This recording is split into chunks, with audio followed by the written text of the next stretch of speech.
berkaitan dengan kegiatan kita pagi ini, Kementerian Desa, PDT, dan Transmigrasi mengajukan proposal atau usulan kepada BPKP sebagai berikut. Yang pertama, Kementerian Desa, PDT, dan Transmigrasi menyediakan diri bersedia untuk menyediakan penyimpanan digital, storage, kemudian pemeliharaan server dan keamanan server jika Siskudes hendak dijalankan secara online bagi seluruh desa. Jadi supaya tidak ada masalah mengenai soal server. Satu alternatif yang lain tentu saja penyimpanan di dalam DRN, yaitu yang dikelola secara nasional oleh Kementerian Kominfo. Kemudian Kementerian Desa juga bersedia jika dibutuhkan untuk mendukung proses-proses penyusunan sistem keuangan desa secara online yang dijalankan sepenuhnya ke seluruh desa. Dan selain itu, pada akhirnya Kementerian Desa mendukung fasilitasi untuk pelaksanaan Siskudes online di lapangan. Misalnya fasilitasi dari tenaga pendamping profesional kepada dinas PMD di kabupaten, kepada petugas di kecamatan, dan para kepala desa, perangkat desa yang ada di desa berkaitan dengan sistem keuangan desa. Selain itu, Kementerian Desa, PDT, dan Transmigrasi mengajukan usulan kepada BPKP.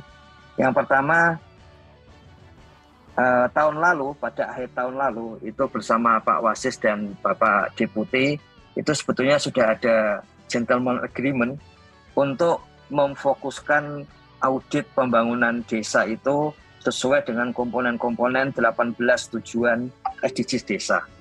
Kami memang belum sampai pada kata akhir, tapi kami akan menjalankan ini dan bekerjasama dengan Pak Wasis dan tim, karena Bapak Menteri Desa juga sudah sepakat jika nanti itu menjadi kesepakatan bersama dengan Kepala BPKP, kalau ini sudah terwujud. Kemudian yang berikutnya adalah satu hal yang menarik yang sejak Januari kemarin dibincangkan antar desa adalah adanya tagging dalam Siskudes 2023. Nah, kami mengusulkan tambahan tagging untuk SDGs desa. Pada saat ini tagging SDGs desa itu sudah dijalankan di internal Kementerian Desa, dan pada APBDes untuk keperluan itu sedang dijalankan oleh tenaga pendamping profesional, tapi masih untuk keperluan di dalam monitoring dan evaluasi dana desa dan APBDes oleh Kementerian Desa. Tapi kalau ini bisa masuk ke Siskudes, maka semua pihak akan mendapatkan manfaat. Dan kebetulan kalau kita melakukan tagging, salah satu manfaat yang penting adalah melakukan fokus terhadap pembangunan. Jadi, dan yang menarik kalau ada tagging dari APBDes, bahkan pada awal tahun, pada trimester pertama misalnya itu, pada triwulan pertama gitu, kita sudah mengetahui desa mau diarahkan kemana, desa mau dibawa kemana. Dan yang menarik adalah partisipatoris. Kalau ini di tagging oleh kepala desa, perangkat desa, maka sebetulnya kita mengetahui desa secara nasional dibawa kemana, itu adalah disusun oleh masing-masing kepala desa. Jadi artinya betul-betul desa mau dibawa kemana itu, kalau kita berhasil membuat tagging SDG desa ke dalam Siskudes, kita mengetahui desa mau dibawa kemana, yang membawa adalah desa sendiri.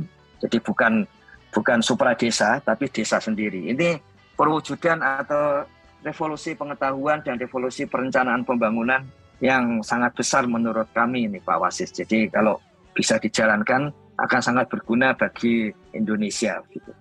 Dan kemudian kami mengusulkan di dalam Siskudes itu ada tambahan pengiriman hasil Siskudes ke server atau aplikasi Kementerian Desa, PDT, dan Transmigrasi. Karena ini di Kementerian Desa sendiri, khusus BPI misalnya, itu ada 300-an orang yang memang tugasnya menganalisis apa saja yang terjadi di desa, termasuk menganalisis APBDes. Misalnya kami bisa mengetahui berapa silpa, kemudian berapa analisis selama ini ya, berapa sebetulnya pendapatan dan tambahan hasil yang lain dari pemerintah desa dan sebagainya.